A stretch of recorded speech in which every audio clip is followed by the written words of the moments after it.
Hello छात्रों, कैसे हो आप सब। उम्मीद करता हूँ आप सब अच्छे होंगे और अपनी तैयारी में व्यस्त होंगे। तो आज मैं लाया हूँ ये जो क्लास 10th है, जो मंथली एग्ज़ाम होता है स्कूल में, ये हाल फिलहाल में होने वाले अक्टूबर माह का होने वाले एग्ज़ाम का क्वेश्चन है। तो चलिए इनके ऑब्जेक्टिव को हम लोग देखते हैं। चलिए पहला प्रश्न कहता है कि निम्नलिखित में कौन परिमेय संख्या है। तो बहुत ही आसान सा प्रश्न है। इसका सही जवाब हो जाएगा ऑप्शन नंबर सी, क्योंकि 4 का जब स्क्वायर रूट निकालेंगे तो +-2 हो जाएगा, जो एक परिमेय संख्या है। चलिए क्वेश्चन नंबर 2 को देखते हैं। क्वेश्चन नंबर 2 में कहता है द्विघात समीकरण x² - 3x - 10 के हल हैं। तो इस क्वेश्चन को हम लोग बाय ऑप्शन के थ्रू बनाते हैं। किसके थ्रू? By option. तो इस मान को रख करके देखेंगे। अगर -2 का क्या करेंगे? स्क्वायर, -3 गुना -2 और -10 चेक करेंगे तो यहाँ हो जाएगा 4, और यहाँ माइनस माइनस प्लस हो जाएगा 6, और यहाँ क्या हो गया? -10। इसका मतलब ये मान जो है संतुष्ट कर रहा है। लेकिन अब हम -5 को भी चेक करेंगे। किसको चेक करेंगे? -5 को। तो -5 का स्क्वायर क्या हो जाएगा? 25। अब माइनस माइनस प्लस कितना हो जाएगा? 15। अब यहाँ पर देखिए मान जुट रहा है, 25 और 15 ज़्यादा होगा, इसका मतलब ये वाला नहीं होगा। अब हम लोग इसको चेक करते हैं। इसको अगर चेक करते हैं तो माइनस कितना हो जाएगा? कितना हो जाएगा? इसको चेक करेंगे तो यहाँ पर हो जाएगा 4, अब माइनस माइनस प्लस हो जाएगा 6 और -10, यानी कि ये वाला मान जो है वो -2 जो मान है इसको संतुष्ट कर रहा है। लेकिन यहीं पर अगर हम 5 को देखते हैं तो 5 का मान रखेंगे तो हो जाएगा 25, अब माइनस हो जाएगा 15, अब माइनस हो जाएगा 10। तो 25 में 15 चला गया, कितना हो जाएगा? 10। अब 10 - 10, तो इसका ऑप्शन नंबर बी हो जाएगा सही जवाब। चलिए क्वेश्चन नंबर 3 देखते हैं नेक्स्ट। इस मान को भी जब आप चेक करेंगे, अगर 1/2 रखेंगे, -1/2 रखेंगे, तो इसमें आपका ऑप्शन नंबर डी जो होगा वो सही जवाब होगा। यही मान इसका संतुष्ट करेगा। ठीक है। चलिए क्वेश्चन नंबर 4, साइन ए का मान कॉट ए के पदों में लिखिए। तो साइन ए का मान कॉट ए के पदों में कौन सा होगा? तो साइन ए बराबर हम लोग जानते हैं कि 1/, क्या होता है? कोसेक ए, और 1/, कोसेक ए बराबर होता है फॉर्मूला 1 + कोट स्क्वायर ए पर ओवर रूट। तो देखिए कहाँ पर है, इसीलिए इसका ऑप्शन नंबर ए हो जाएगा सही जवाब। चलिए क्वेश्चन नंबर 5। क्वेश्चन नंबर 5 में कहता है कि साइन 63 और कोस 27 डिग्री का मान क्या होगा। तो बहुत सा आसान प्रश्न है। जब भी इस तरह दो एंगल को जोड़ेंगे तो अगर 90 आ जाए, कितना आ जाए? 90। 3 बात याद रखिएगा, साइन और कॉस में अगर आ जाए और एंगल को जोड़ने पर 90 पुर जाए तो काट के कितना हो जाएगा? 1 हो जाएगा। क्या हो जाएगा? 1। इसीलिए इसका ऑप्शन नंबर सी हो जाएगा सही जवाब। चलिए क्वेश्चन नंबर 6 को समझते हैं। क्वेश्चन 6 में है क्वेश्चन नंबर 6 कहता है कि 7 कोसेक स्क्वायर ए - 7 कॉट स्क्वायर ए बराबर क्या होगा। तो जब यहाँ पर हम लोग 7 को क्या करेंगे? कॉमन लेंगे तो क्या हो जाएगा? यहाँ कोसेक स्क्वायर ए माइनस कॉट स्क्वायर ए। कोसेक स्क्वायर ए माइनस कॉट स्क्वायर ए का मान क्या होता है? 1। तो 7 को जब 1 से मल्टीप्लाई करेंगे तो क्या हो जाएगा? 7। तो इसका सही जवाब हो जाएगा ऑप्शन नंबर सी। चलिए क्वेश्चन नेक्स्ट। क्वेश्चन 7 में कहता है 1 + 10 स्क्वायर ए बटे 1 + कॉट स्क्वायर, इसका मान क्या होगा। तो या तो 10 को कॉट बनाइए या तो कॉट को फिर 10 बनाया जाए। तो चलिए हम लोग क्या करते हैं, 10 को ही कॉट बना देते हैं। इसको हम लोग चलिए क्वेश्चन नंबर 7 को देखते हैं। क्वेश्चन नंबर 7 में कहता है 1 + 10 स्क्वायर ए बटे 1 + कॉट स्क्वायर ए। तो इस दोनों में से किसी को चेंज करना है, या तो 10 को कॉट बनाना है या तो कॉट को 10। तो चलिए हम लोग कॉट को 10 बनाते हैं। तो इसका क्या हो जाएगा? 1 + 10 स्क्वायर ए अब बटे 1 + कॉट को क्या बना देंगे? 10 स्क्वायर। अब देखिए यहाँ क्या हो जाएगा, तो 1 + 10 स्क्वायर ए और यहाँ हो जाएगा 10 स्क्वायर ए + 1 गुना ये 10 चला जाएगा ऊपर, 10 स्क्वायर ए। ये दोनों एक ही है, कट जाएगा तो बचेगा क्या? 10 स्क्वायर ए। तो इसका सही जवाब हो जाएगा ऑप्शन नंबर सी। क्या हो जाएगा? सी। चलिए क्वेश्चन नंबर नेक्स्ट 8 को देखते हैं। क्वेश्चन नंबर 8 में कहता है यदि साइन थीटा बराबर कॉस थीटा तो किस एंगल के लिए दोनों बराबर होगा। तो इसका सही जवाब ऑप्शन नंबर बी, साइन 45 के लिए दोनों बराबर होगा, क्योंकि साइन 45 का मान 1/√2 और कोस 45 का मान भी क्या होता है? 1/√2। ठीक है। चलिए अब क्वेश्चन नंबर हम लोग समझते हैं 9। चलिए क्वेश्चन नंबर 9 को देखते हैं। निम्नलिखित में किसका मान इकाई के बराबर नहीं है? इकाई के बराबर का मतलब होता है कि 1। तो चलिए, क्या साइन इंटू कॉसेक का मान इकाई के बराबर है? बिल्कुल है भाई। कॉस इंटू सेक का मान इकाई के बराबर है? बिल्कुल है। टेन इंटू कॉट का मान इकाई के बराबर है? बिल्कुल है। लेकिन साइन इंटू कॉस थीटा का मान इकाई के बराबर नहीं है। और प्रश्न में पूछता था कौन नहीं है, इसीलिए इसका सही जवाब हो जाएगा ऑप्शन नंबर डी। अब क्वेश्चन नंबर 10 देखिए। किसी वृत्त के व्यास के एक छोर तथा केंद्रक के निर्देशक क्रमशः 1 4 तथा 2 -3 है। इसके व्यास के दूसरे छोर के निर्देशक, यानी एक वृत्त है, ठीक है, और इस वृत्त में एक व्यास दिया हुआ है। व्यास देते हैं, बीच में क्या है? केंद्रक। केंद्रक का जो मान है वो 2 -3। एक छोर जो है दिया हुआ है 1 और 4। तो पूछ रहा है कि बताइए दूसरे छोर का मान क्या होगा। तो इसको हमने मान लिया x2 और y2। अब यहाँ से देखिए 1 + x2/2 होगा। क्यों? क्योंकि ये मध्य बिंदु है। अब बराबर कितना दिया है? 2 दिया है। यहाँ से देखिए, यहाँ निकालिए यहाँ से। तो 1 + x, इसको जब गुना करेंगे तो हो जाएगा x + 1 ही होगा। और यहाँ देखिए 2 दुगुना कितना? 4 घटा 1, तो कितना आ गया? 3। तो देखिए ज़रा सा, कहीं पर 3 सबसे पहले है, 3 यहीं पर है। उसी तरह से जब आप फिर 4 प्लस क्या निकालेंगे? y2 निकालेंगे और बराबर -3 करेंगे तो आपका आ जाएगा, आंसर आ जाएगा -10। तो इसका जो सही जवाब होगा वो ऑप्शन नंबर सी होगा, आप निकाल सकते हैं। चलिए question number next. Question number 11 में कहता है बिंदुओं -1 7 4 3 को मिलाने वाले रेखाखंड को 2:3 में विभाजित करती है। जब 2:3 में विभाजित करती है तो एक फॉर्मूला होता है इसका, mx2 अब प्लस nx1/m + n। उसी तरह my2 अब प्लस ny1/m + n। इसी फार्मूला का यूज करते हुए इसको निकाला जाएगा। mx2, तो m कितना है भाई? तो 2। x2 कितना है? तो 4 है। अब बट प्लस nx1, n कितना है? 3। x1 कितना है? तो माइनस। अब बटे क्या हो जाएगा? 2 + 3 कितना होगा? 5। अब यहाँ से जब हल करेंगे तो 2 चौके कितना हो जाएगा? 8। 8 में से 3 जाएगा तो 5। 5/5 कट के कितना हो जाएगा? 1, यानी एक मान, पहला मान हो जाएगा 1। तो देखिए ज़रा सा, पहला मान 1 कहाँ पर है? पहला मान 1 कहाँ पर है? चेक कीजिए।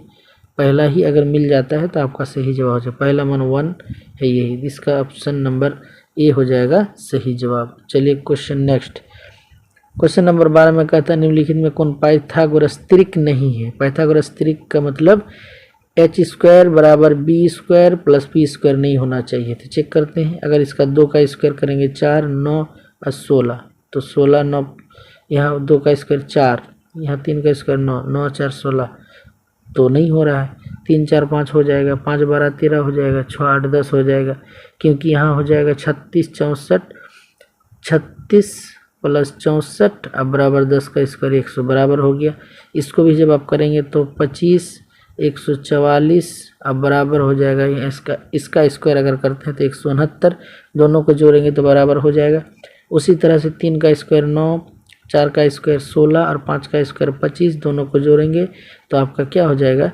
बराबर आ जाएगा। तो ये पूछ रहा है कि कौन सा पाइथागोरस त्रिक नहीं है? तो त्रिक नहीं है, इसका मतलब ऑप्शन नंबर ए हो जाएगा सही जवाब। क्वेश्चन नंबर 13 में कहता है किसी समकोण त्रिभुज के लंब आधार कर्ण, यानी कि लंब हो गया P, आधार हो गया B, कर्ण हो गया H। तो पूछ रहा है h² बराबर क्या होगा? तो h² बराबर हो जाएगा p² + b²। समझ गए? चलिए क्वेश्चन नेक्स्ट। क्वेश्चन नंबर 14 में कहता है कि समकोण त्रिभुज का क्षेत्रफल होता है, क्या होता है भाई? समकोण त्रिभुज का क्षेत्रफल होता है 1/2 आधार गुना ऊंचाई। चलिए जल्द से हम लोग समझते हैं। क्वेश्चन नंबर 15, यदि किसी समकोण त्रिभुज का कर्ण तथा आधार 29 20 हो तो लंब की लंबाई क्या होगी निकालना। एक समकोण त्रिभुज का कर्ण तथा आधार कितना दिया है 29 और 20, तो लंब की लंबाई क्या होगी। तो सिंपल सी बात है 29 का स्क्वायर कर दीजिए, 29 का स्क्वायर घटा 20 का स्क्वायर, तो 29 का स्क्वायर होता है कितना 841 और घटा कितना हो जाएगा 400, तो आपका यहाँ पर बच जाएगा 441। 441 का वर्गमूल कितना हो जाएगा 21, तो इसका सही जवाब हो जाएगा ऑप्शन नंबर हो जाएगा डी। क्या हो जाएगा डी हो जाएगा सही जवाब। क्वेश्चन नंबर 16 समझते हैं।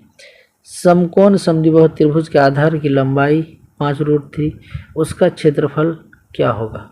समकोण समद्विबाहु का मतलब होता है जिसकी दो भुजाएं बराबर हो। जब दो भुजाएं बराबर हो तो हम लोग निकाल लेते हैं भाई, तो 1/2 आधार कितना हो जाएगा 5√2 और ऊंचाई भी कितना कर लेंगे 5√2। अब देखिए ये 2√2 का √2 कट जाएगा ना, अब बच गया कितना 25, तो इसका सही जवाब हो जाएगा ऑप्शन नंबर सी। चलिए क्वेश्चन नंबर 17 को समझते हैं। क्वेश्चन नंबर 17 में कहता है दो समरूप त्रिभुज ABC DEF के क्षेत्रफल 121 वर्ग सेंटीमीटर तथा 49 वर्ग सेंटीमीटर है। यदि CA 11 है तो FD की लंबाई क्या होगी। इसके लिए क्या करना है, दो त्रिभुज देखिए, एक त्रिभुज दिया है ABC और एक त्रिभुज दिया हुआ है DEF, ठीक। अब यहाँ पर कह रहा है इसका जो क्षेत्रफल है वो है 121 और इस त्रिभुज का क्षेत्रफल है 49।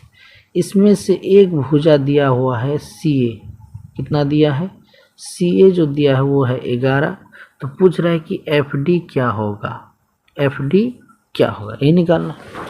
तो इसके लिए एक थ्योरी होता है कि एरिया त्रिभुज ABC बटे एरिया त्रिभुज DEF बराबर उनके संगत भुजाओं का वर्ग होता है। क्या हो जाता है संगत भुजाओं का वर्ग। तो ABC के लिए अगर CA स्क्वायर होगा तो इसका क्या हो जाएगा FD स्क्वायर। अब ये जो CA है अब बटे क्या FD, तो ये स्क्वायर इस पर क्या चढ़ जाएगा रूट। जब रूट चढ़ेगा इसका क्षेत्रफल कितना दिया था 121 और इसका कितना था 49। अब बराबर CA कितना दिया था 11, निकालना क्या था FD, समझिएगा क्या निकालना था FD। अब देखिए तो यहाँ पर क्या हो जाएगा 11 कट जाएगा, सॉरी यहाँ पर जो है इसका रूट चढ़ जाएगा। क्या चढ़ जाएगा रूट। जब रूट चढ़ेगा तो इसका क्या हो जाएगा 11, इसका क्या हो जाएगा 7। अब बराबर इस यहाँ हो गया 11 बटे FD, 11 कट जाएगा तो FD बराबर कितना हो जाएगा 7।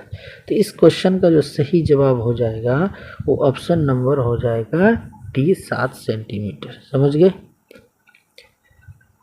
चलिए क्वेश्चन नंबर 18। दो समरूप त्रिभुज की भुजाएं 2:3 है तो इनके क्षेत्रफल का अनुपात। सिंपल सा चीज है कि अगर भुजा निकालना होगा तो क्षेत्रफल का वर्गमूल निकालेंगे, अगर भुजाएं दिया होगा तो उसका क्षेत्रफल का क्या कर देंगे स्क्वायर। तो 2 का स्क्वायर कितना होगा 4 और 3 का स्क्वायर कितना होगा 9, तो इसका आंसर हो जाएगा 4:9। तो देखिए कहाँ पर है, इसका ऑप्शन नंबर बी हो जाएगा सही जवाब। चलिए अब क्वेश्चन नंबर 20 में कहता है किसी बाह्य बिंदु से एक वृत्त पर कितनी स्पर्श रेखाएं खींची जा सकती है। एक वृत्त है, बाह्य बिंदु से कितनी स्पर्श रेखाएं, तो 2 स्पर्श रेखाएं खींची जा सकती है। कितनी 2 स्पर्श रेखाएं खींची जा सकती है।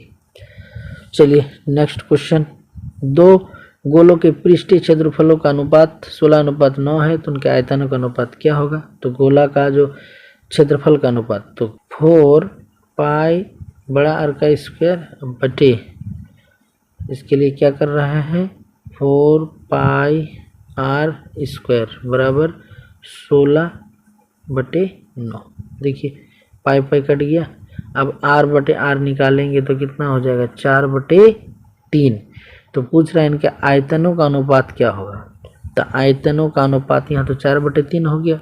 अब आयतन का अनुपात हो जाएगा 4/3 पाई आर क्यू अब बटे 4/3 पाई आर क्यू। अब देखिए आर क्यू ये तो कट गया, आर निकला कितना था तो 4, तो 4 का क्यूब और यहाँ पर 3 का क्यूब, तो 4 चौके 16 चौके 64, 3 तिया 9 तिया 27। तो इसका जो अनुपात होगा आयतन का वो हो जाएगा 64/27। तो देखते हैं कहाँ पर है, तो इसका सही जवाब हो जाएगा ऑप्शन नंबर बी। चलिए नेक्स्ट। यदि किसी गोले का पृष्ठीय क्षेत्रफल 616 हो तो उसका व्यास क्या होगा। तो गोले का पृष्ठीय क्षेत्रफल कितना दिया है, तो कितना हो जाएगा 4 पाई आर स्क्वायर बराबर कितना दिया है 616। व्यास निकालना है तो 4 पाई का मान बैठा दीजिए 22/7 गुना आर का स्क्वायर बराबर 600 हो जाएगा 16। अब देखिए कटेगा तो काट दीजिए, यहाँ कितना बार में कटेगा भाई, तो 4 एकम 4, 2 4 पंचे 20, 4 चौके 16। अब देखिए 22 सत्ते 154 और आर स्क्वायर बराबर हो जाएगा 7 गुना 7, 7 गुना 7।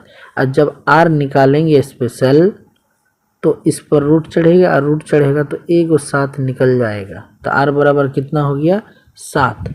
लेकिन क्वेश्चन में निकालना है क्या, डी बोला है, तो डी जो होता है वो किसके बराबर, तो 2r के बराबर। 2 गुना आर कितना निकला 7, तो कितना हो जाएगा 14। इसीलिए इसका जो ऑप्शन होगा ऑप्शन नंबर सी। चलिए नेक्स्ट। Question number 23। यदि किसी गोले की त्रिज्या 2 गुना कर दिया जाए उसका आयतन क्या होगा, यानी तो 4/3 पाई आर क्यू। अब इसका क्या किया जाएगा 2 गुना, तो 4/3 पाई 2r का क्यूब हो जाएगा। अब देखिए यहाँ ये कट गया तो r का क्यूब अब बटे 8r का क्यूब कट गया तो कितना गुना हो गया 1/8 गुना, यानी कि 8 गुना हो जाएगा। इसका जो सही जवाब होगा ऑप्शन नंबर सी 8 गुना हो जाएगा। नेक्स्ट प्रश्न। अर्धगोला का संपूर्ण पृष्ठीय क्षेत्रफल क्या होगा, तो 3 पाई आर स्क्वायर सही जवाब।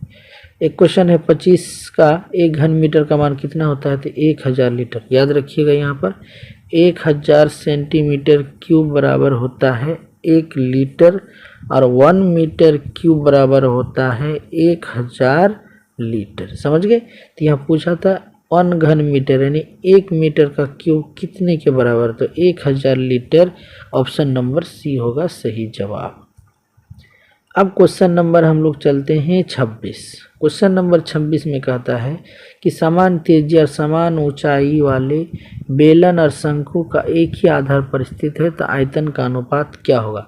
समान त्रिज्या और ऊंचाई वाले बेलन और शंकु सेम है, तो पहले क्या है भाई, पहले है बेलन। तो बेलन का formula pi are square H.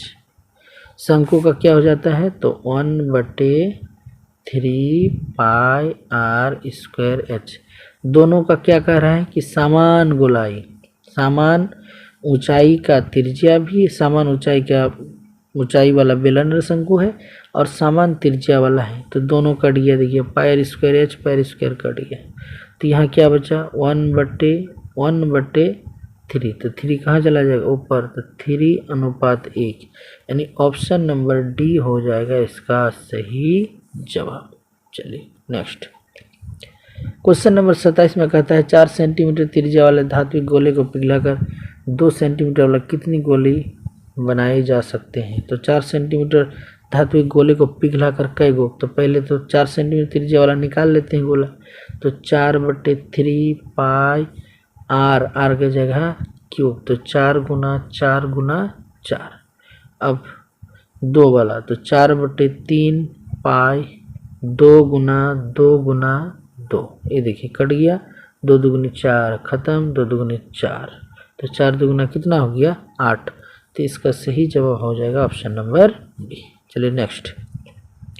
Question number 28 में कहता है वर्ग अंतराल 50-60 की संचय बारंबारता क्या होगा। तो संचय बारंबारता क्या होता है, जो फ्रीक्वेंसी होता है ना वो जोड़ लिया जाता है। देखिए 50 से 60 वाला कह रहा है, यानी 50 से 60 वाला यहाँ है, तो इसका संचय बारंबारता क्या होगा? तो सबके सामने संचय बारंबारता निकाल दीजिए यहाँ पर। देखिए तो पहला होगा 2, दूसरा होगा 2 3 5, तीसरा होगा 5 4 9, उसके बाद 9 5 14, 14 और 6 कितना हो जाएगा? 20, यानी 50 और 60 के बीच संचय बारंबारता हो जाएगा 20। इसीलिए ऑप्शन नंबर डी होगा इसका सही जवाब। चलिए क्वेश्चन नंबर 29 कहता है बारंबारता की मध्यम वर्ग माध्यिका वर्ग क्या होगा? तो इसके लिए सबसे पहले क्या करेंगे? इसका संचय बारंबारता निकाल लेंगे। क्या निकालेंगे? संचय बारंबारता। देखिए कैसे निकालते हैं। संचय बारंबारता निकालेंगे तो यहाँ हो जाएगा 3, इन दोनों को जोड़ेंगे तो 12, 12 15 हो जाएगा 27, 27 और 30 हो जाएगा 57, 57 और 18 को जोड़ेंगे तो हो जाएगा 75, अब 75 और 5 हो जाएगा कितना? 80।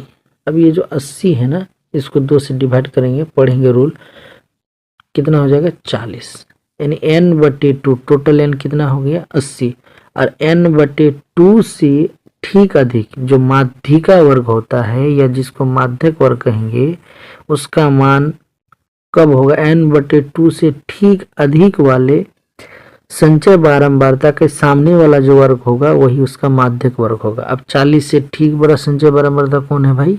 57, 57 के सामने वाला माध्यक वर्ग क्या है? 30 से 40, इसीलिए इसका सही जवाब हो जाएगा ऑप्शन नंबर सी, 30 से 40। अब हम लोग समझते हैं 30 प्रथम 5 अवभाज्य संख्याओं का माध्य क्या होगा? प्रथम 5 अवभाज्य संख्या का माध्य, तो पहला अवभाज्य संख्या 2, उसके बाद 3, उसके बाद 5, उसके बाद 7, उसके बाद क्या? 11 है ना भाई? जोड़िए 11 7, 18 5 23, 3 26 और 2 28, 28 को 5 से भाग दीजिए, 25 25, 3 5 6 30, तो इसका सही जवाब हो जाएगा ऑप्शन नंबर डी। क्या हो जाएगा? स्कोर कितना किया होगा स्कूल में, इसको भी आप देख लीजिएगा। धन्यवाद।